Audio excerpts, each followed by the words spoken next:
All right. Good morning, afternoon, evening, all that good stuff. Here we are with a EWU body cam or EWU body cam. Uh, it's an EWU video. Cop gets his dad driving with a dead family. So don't know why you should even be doing this in the first place, but here we are. Here we are. Um, And what has happened? Well, a lot of things can happen, actually. I can get you pulled over for that. But in the meantime, feel free to like, comment, subscribe. Um, let's go check it out. Let's see what's going on with this. 22 minutes, almost 23 minutes. So let's see what happens.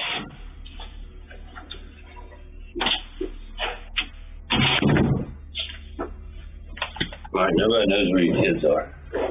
Something happened with them. Now's the time. There was blankets and they were like half stuck to the floor from rotten flesh and so forth. There's something really wrong here. What do you describe that smell as? It was death. I never trusted him. That is crazy. I didn't know what he was capable of.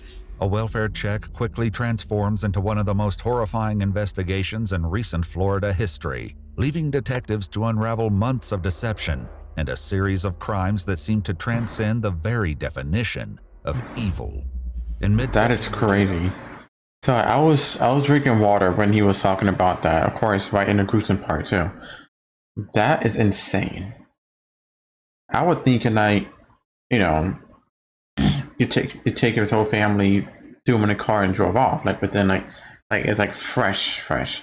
No, this it's done. He done it well beforehand, and just now trying to get things taken care of weeks later. That is crazy. The Marion County Sheriff's Office in Florida receives a call from a concerned mother requesting a welfare check on her 32-year-old daughter, Casey Jones. I don't know where she could be. I just don't. And it's really weird because I haven't talked to her. I only saw Mike when I had the kids. Mike is 38-year-old Michael Wayne Jones, Casey's husband and the father of their two daughters, 2-year-old Mercalli and 1-year-old Ayana. How long ago was that when you talked to her last? When I talked to her? Yeah. It's been like a month and a half or more. Oh, wow. It's just weird. She would never do that. And she would never leave her kids for 2 weeks. Casey messaged her mother a month and a half prior. That's insane. She could watch the two girls for a couple of days. However, after a few follow-up texts claiming she was sick, the visit stretched into 2 weeks, with the girls staying until mid-August. I got text message from her, saying, how's the kids? But it didn't sound like her, like when somebody's talking to you and you know that person, even their text seems off. That's the way the text was. So I was thinking it was Mike. Okay. And interesting. From what I understand, Mike dropped the kids off, which is abnormal because she wasn't with him. Right. And she didn't come and pick him up either. Okay, so she didn't show up the 2 weeks after that to come pick him up. Okay. Mike came alone. That's crazy. Right.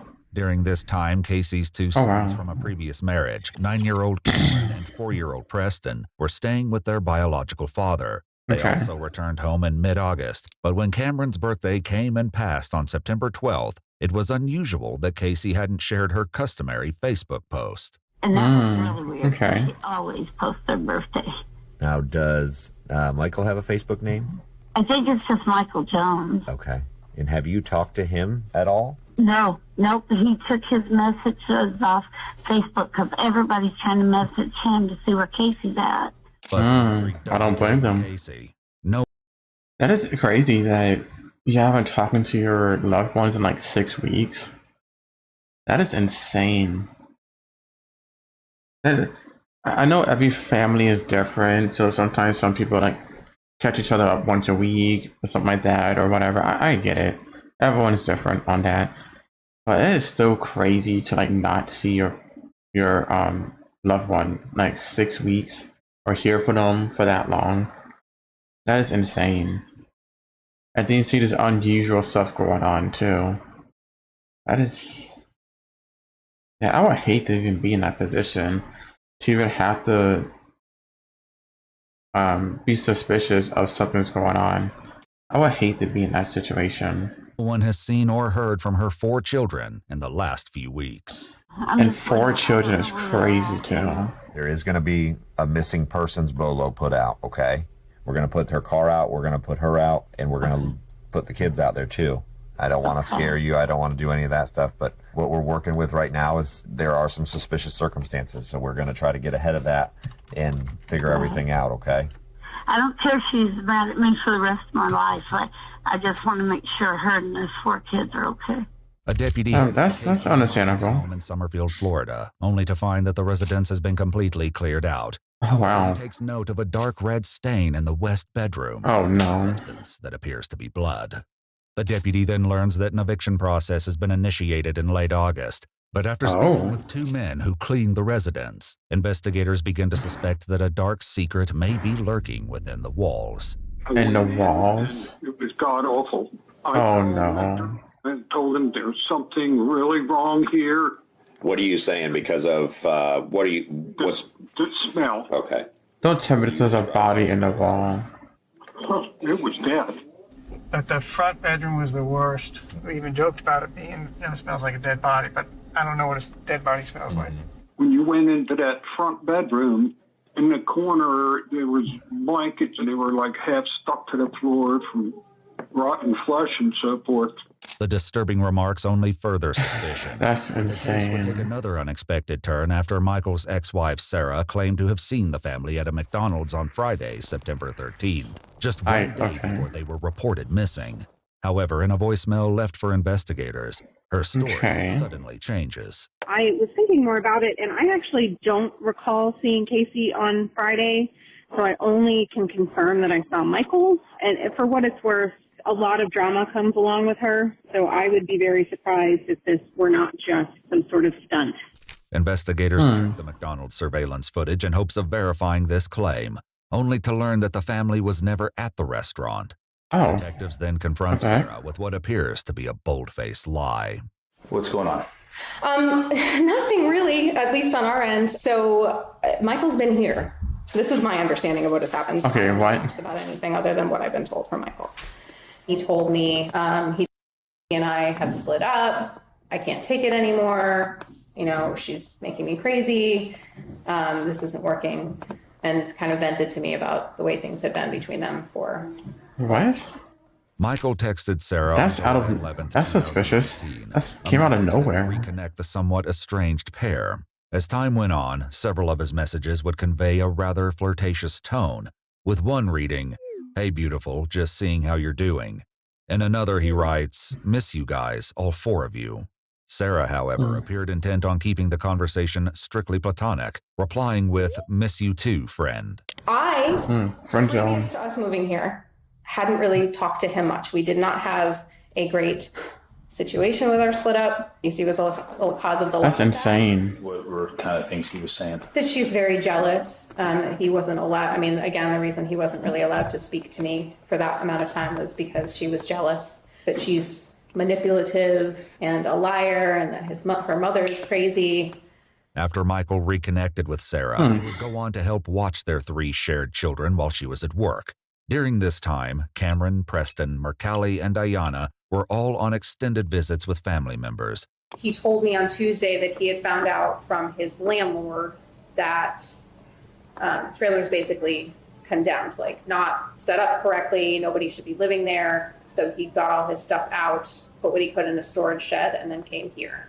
Michael has been staying at Sarah's for the last 2 weeks, beginning around late August. But at this point, the whereabouts of Casey and her 4 children remains a complete mystery. The detective then goes on. Yeah, I was gonna say, that is definitely weird. First you said he was at McDonald's, but he wasn't there. That was a lie. And then he ended up staying at his ex-girlfriend's place for 2 weeks. I think it's like, what, the end of August, I believe? If I'm not mistaken. I think it's about the end of August. Then like September 14th, I think? Something like that. That's what they declared they were missing. Yeah, that's a lot of time right there. That's a lot of time to do stuff, to do things. And that's where they found, if I find like any of those kids' bodies in the walls, to confront Sarah that about would her be insane. inconsistent claims of seeing the Jones family on September 13th, an account she now admits was entirely fabricated. Why? I think I panicked. So I saw a message at like 4 o'clock in the morning. Huh? I was asleep when it came in. Okay. And I went to him, I mean, based on our history. You went to your. I went to him, he was Michael. sleeping in the boys' room. Yes. So you went to Michael. And I said, why is the Marion County Sheriff's Department trying to contact me? Like, what is the deal? And he didn't seem to have any clue. He didn't understand what was going on. I had also had a message from his mom last night about, have you talked to Michael? And I'm like, I don't know why anybody's asking me. Like, nobody knew he was staying here, but I'm like, nobody should think to ask me. Like, anyway. But the detective is still unconvinced of her story, and Sarah finally comes clean. You said. Or it could be under the, like a mobile home, like a trailer home. It could be under it too. But you had to have a reason to make up that story. What I don't understand why you made that up. I think in my head, I didn't want to get in trouble for him being here. It seems like almost like a ploy to not us to look for her. You see what I'm saying? Like to me, that's what makes sense, and that's what makes sense to Detective Bartlett. So I'm just curious, like, how does that come up? Other than Michael saying, like, just say you saw me Friday.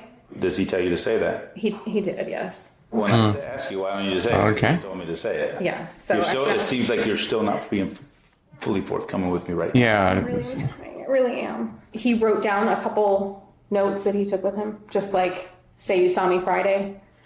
And then what does he say? He just said something about, we met at the McDonald's on Friday in Palatka. And so when I came back from that, I said, you need to get in touch with them. Like, I'm freaking out. I don't know what's going to happen. They're going to think you did something to your wife, because we all listen to true crime podcasts. Oh, wonderful. He's definitely not here, no. Michael told Sarah he was heading to the police department to clear things up, and he left a voicemail for one of the detectives. Yeah, this is Michael Jones. I've been heard through the grapevine, actually, that I'm trying to contact my wife and I. I am not in town right now. I could be there late this evening, or probably more likely early in the morning. Come to your office and speak with you. You can give me a detailed message whereabouts that is, and as far as what office. You could probably be there as early as 9 o'clock tomorrow morning. Thank you. But this meeting would occur much sooner than anticipated, and under the most gruesome of circumstances. On the evening of September 15th, just one day after Casey and the kids were reported missing, Michael crashed his car across state lines in Brandon County, Georgia. He alerted the local authorities, where the responding officers instantly took note of a putrid smell emanating from the van. Are you serious? I forgot. Catches dad driving with the. Oh my god. That's right. He couldn't be in the rolls. You crashed your car, dude? Come on. Bro, you have your entire family in that car and you crash it? That's. You just brought the officers to you. You can't even run away from this the right way. No, you crashed a car and the officers came to you. In response, oh my offered goodness. the twisted reason as to why. And to put it out there, I'm not justifying to do bad stuff, do crime and stuff like that. I'm just saying it was stupid. Like, you're really trying to run away from it. Like, be smart about it. Clearly this is not smart. Okay. Let me back up a little bit. Did the local authorities. The responding officers instantly took note of a putrid smell emanating from the van. They're gonna find a gruesome scene in there. Offered the twisted reason as to why, stating, "You may want to go ahead and put me in handcuffs because my wife is dead and she is in the vehicle." Tragically, investigators would quickly locate the mother's lifeless body exactly where Michael said she would be. This chilling confession lands him in an interrogation room with the Georgia Bureau of Investigation, where he begins revealing the brutal details surrounding Casey's death. But as disturbing as his account already is, one haunting fact remains. Her 4 children are still missing. So I've been married to Casey for 2 years now. Been with her about going on 5. And it's been up and down. Okay. The last couple of years been up and down, just as far as trials and marital problems. Yeah. Just straight of just nagging and poking and prodding of me verbally. She wanted to see my cell phone. So there's nothing in the cell phone, but, you know, do what you want. She's at this point in my face, trying to go to sleep. I got up from the bed, went to the chair. She went over and put the phone in my face, just saying things to me that weren't true. What was she accusing you of? Anywhere from me being unfaithful to me being, you know, planning stuff as far as my ex-wife coming down here, and then she shoves me, and then I push her on the bed. I just kept telling her, like, leave. Like, he's gonna claim self-defense, probably. Like a recliner in the trailer, and she, like, grabbed behind it, had a bat, and I grabbed it from her and pushed her, and she punched and hit me. Okay. As I started swinging with the bat. That's what killed her? Yes, sir. He's gonna take the self-defense route. Michael says he wrapped Casey in plastic, placed her in a plastic bin, and kept her body inside of their bedroom. Where did you kill her at? In the trailer. Did you clean up everything? Is it still there? What? I mean, I tried to clean up, you know, the walls that splatter and stuff on it. Casey's murder took place on July 10th, 2019. July 10th? Children were sleeping inside the home. According to that Michael, is he told the kids that he and crazy. Casey were, quote, taking a break whenever they would ask about their mother. And just one day after the murder, Michael sent a text to his ex-wife, Sarah. In my experience in the last That is insane. her and her mother, this is No, that is crazy. You're gonna murder your wife, your children's mother in the same house, and then took the body and put it in your... That is crazy. This isn't... I don't know. This is completely insane. So many ways you can get out of this. If you want to claim... I think you're trying to claim self-defense of that because the wife initiated something with him, but it's like physical, then he retaliated back, smacked her in the head with a bat or something. Instead of actually getting help, you just let her sit there and then take her body to her room. Like, okay. I swear, emotions are a very insane thing that people have. Emotions are crazy. Do not let your emotions run wild. That's what I'm gonna say. Cause this is definitely a very emotional thing. You just act upon it.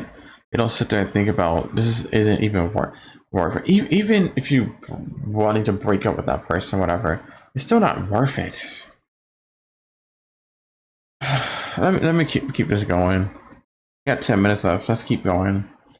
I don't want to go into this huge rant. I don't believe anything has happened to her. I think she's sitting in a hotel with her 4 kids somewhere. Nope. Laughing at everybody. The whole time this is going on, Oh, you're wrong on that. Where she is, or not at first. Wasn't for a few weeks here and there that her mother would ask like where she was or whatever, and then I would drop the girls off, like I said, with her. Mm-hmm. Also, what makes it worse is that she killed her in July, and she had the body in his van, had a car accident in September. That is insane. That is about 6 weeks probably, give or take. That is crazy. The entire time she wasn't even here. But yeah, and her mother was worrying about her daughter during that time. So I would say, hey, I would talk as her basically. Michael says he eventually put Casey's body in their van, driving around with her, quote, on and off. Sarah would driving around with realization after learning what she believed was impossible. That's crazy. So I assume he was driving around my boys in his van with, dead body.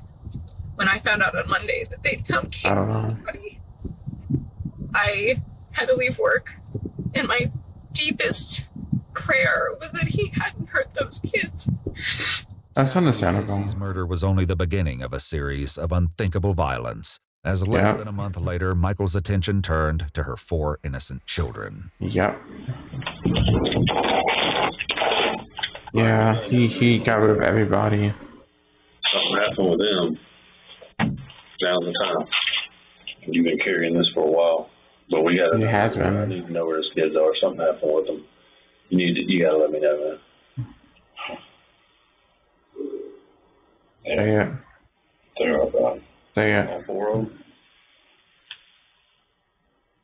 One day, I just realized, school is starting. What? The boys are school age and. What? The interrogation was temporarily paused, but Michael would be in the same chair just hours later, detailing the horrific murders of those he was supposed to protect. I strangled Cameron in his room. I was on top of him. In the bed? Yeah. And then... Come on, dude. Did he say anything? Did he...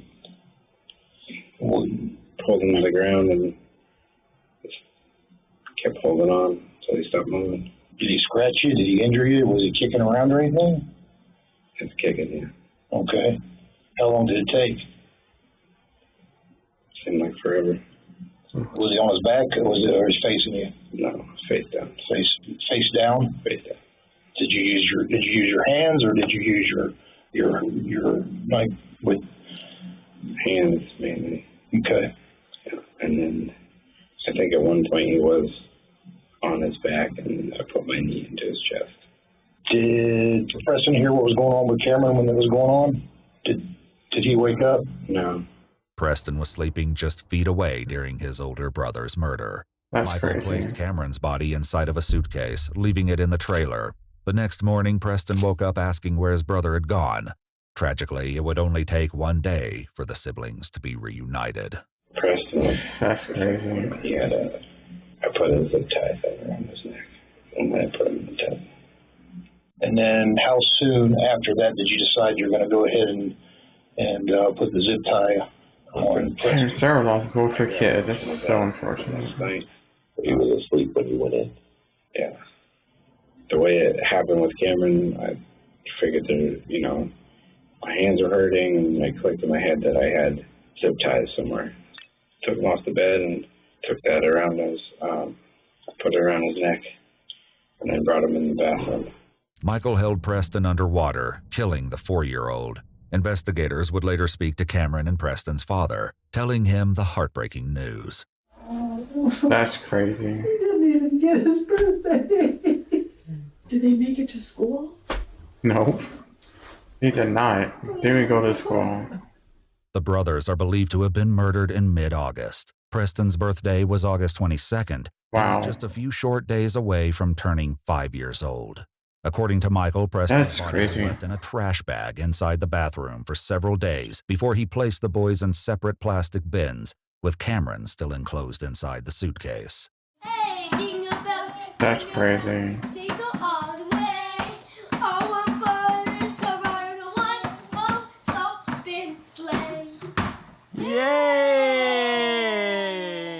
I gotta ask, what were you trying to accomplish, do you think?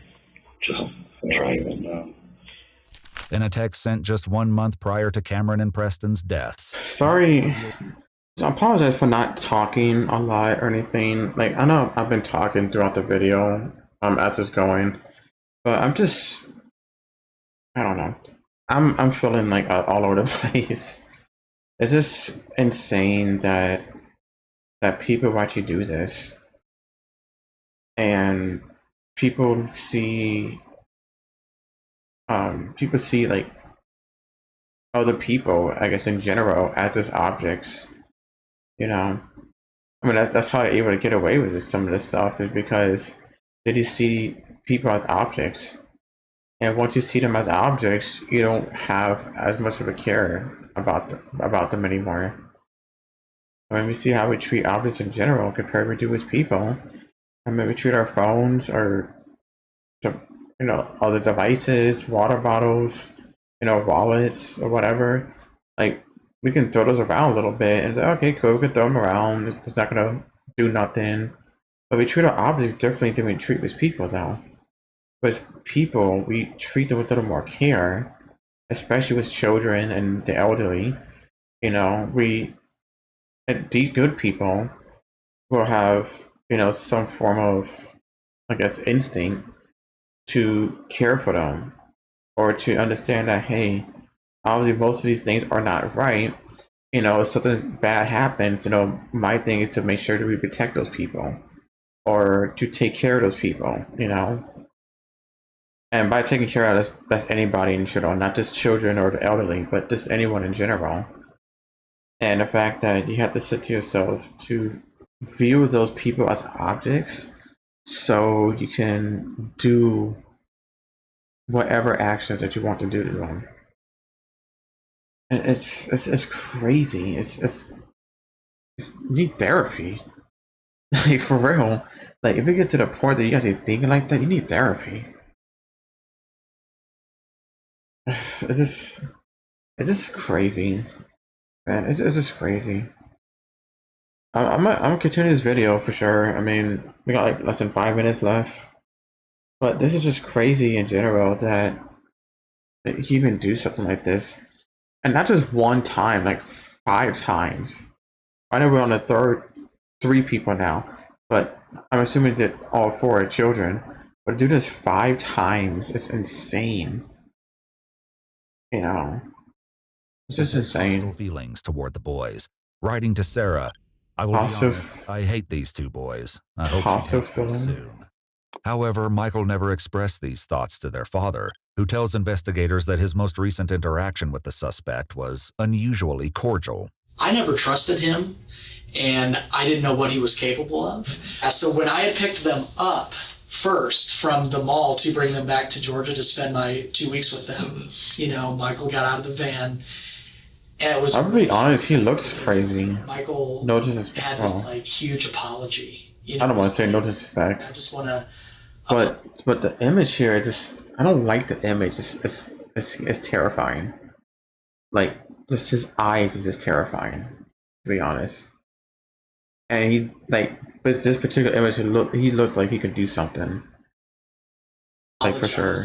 For believing everything that Casey's said about you, about how, you apparently abused her every day and you hit the kids and you did this and that, when clearly I know that wasn't true, and I know the kind of woman that she is. The part that was weird, sir, is he was really cool with me.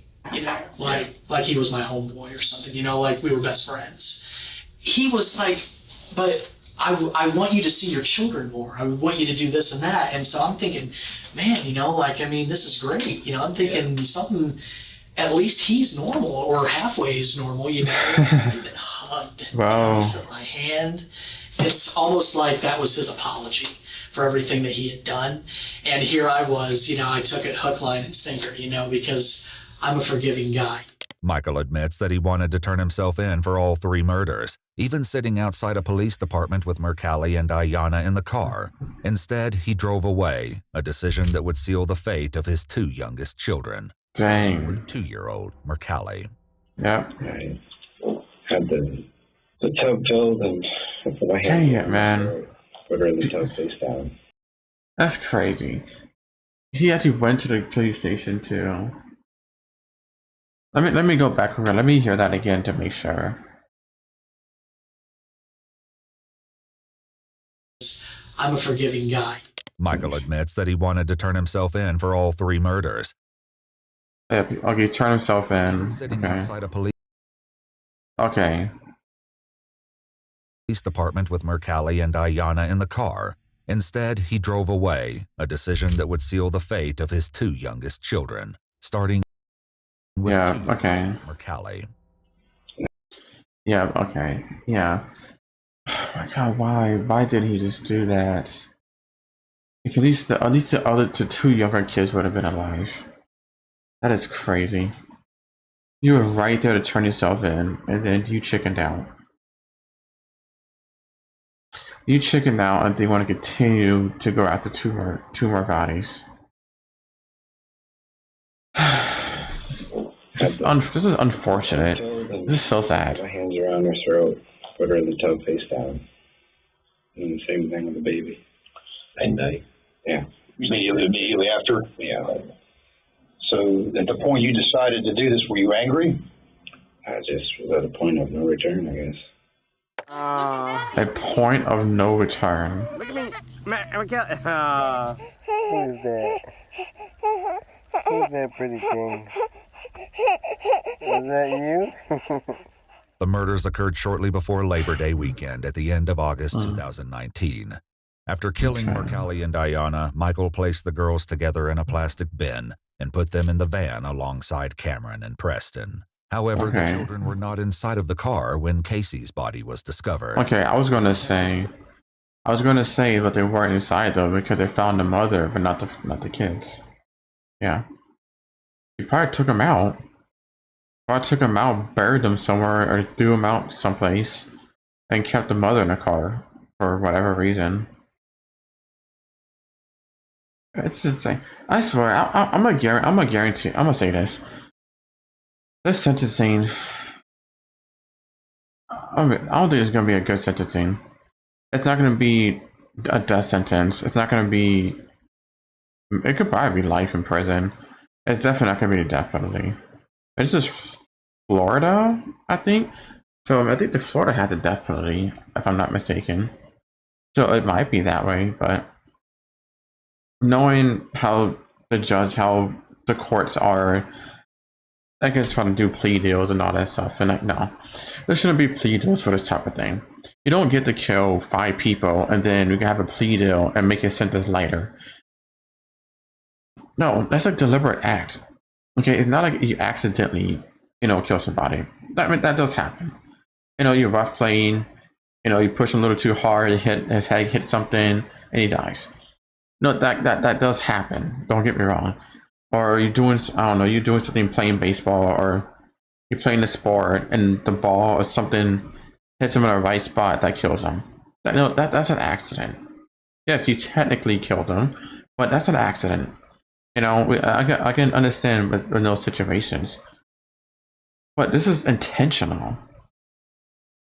They don't deserve to get no plea deals, no light sentences, no, straight to the death penalty. We'll have one final question for Michael. Was it all about just at that point, just trying to? Let's see what the sentence is. Get away with it? Is that trying to stay out of jail, or was it? Do you think there was some sort of emotional aspect to being so mad at her for treating you the way she did over those last few months? I mean, walk me through that a little if you can. I don't know. It's a little bit of both of what you just said. Right. There was an aspect of them being part of their mother, and I didn't know what to do as far as I just could not open my mouth. I couldn't make that step to say, somebody help me. After crossing into Georgia on September 15th, Michael says he disposed of the children in a wooded area shortly before the crash. He would lead investigators back to the scene, where all 4 bodies were recovered. When asked why he didn't dispose of Casey's body, Michael offers no explanation, telling detectives that he doesn't know. I didn't want her to marry Mike. I knew something was wrong, but I didn't pinpoint why I didn't like him. Michael was charged with 4 counts of... Before we continue with the sentencing, it's crazy that I guess the grandmother, I guess, and the biological father both had suspicion of he's off. Sucks, unfortunately. Yeah, it's interesting. They both had that same thing, a similar suspicion. It sucks, unfortunately. They're the victims of this whole thing, and for now that they deal with not having those kids anymore, it sucks. At least 4 counts. Murder in the first degree and 1 count of murder in the second degree, according to court. Okay, I see. The second degree was the his wife. Transcripts. Michael's defense argued that he suffered from delusions and delirium, citing statements he... What is he doing in the room? Is that part of delusions and delirium? Made to mental health clinicians, in which he said he heard Casey's voice after her death, urging him to reunite the children with their mother. According to Michael, Casey's voice also told him the family would be resurrected together. On this basis, the defense asked the jury to spare his life and instead sentence him to life in prison without the possibility of parole. But the argument failed to persuade them. No, Michael death was found sentence. guilty on all charges and received a life sentence for the second-degree murder of Casey. For the murders of the 4 children, he was sentenced to death. Good. In 2023, Good. Michael appealed his first-degree murder convictions and death sentences. However, the ruling was affirmed in 2025. He is currently being held on death row. Good, as he should. As they were originally made. Good. I'm glad they did something good with that one. Yeah, he deserved to be in that. That is absolutely insane. I am glad. You get to kill 5 people. Okay, 4 people, and then second-degree murder, accidental, you know. But I'm glad. Death sentence, good. That good. I'm glad for that. Again, this is insane. I don't know that whole mental health thing is true or not. Maybe he has mental health issues or something. But clearly he was able to stay on trial. So, but yeah, this is crazy that people can do this. I hate to say this, but from the perspective of understanding how they end up like that, I get it. I just wish no one was like that, you know, but there's some people that really can't be helped. There's some people that they're going to have a particular mindset regardless of what you do. And some, they're going to just lash out and just start doing things.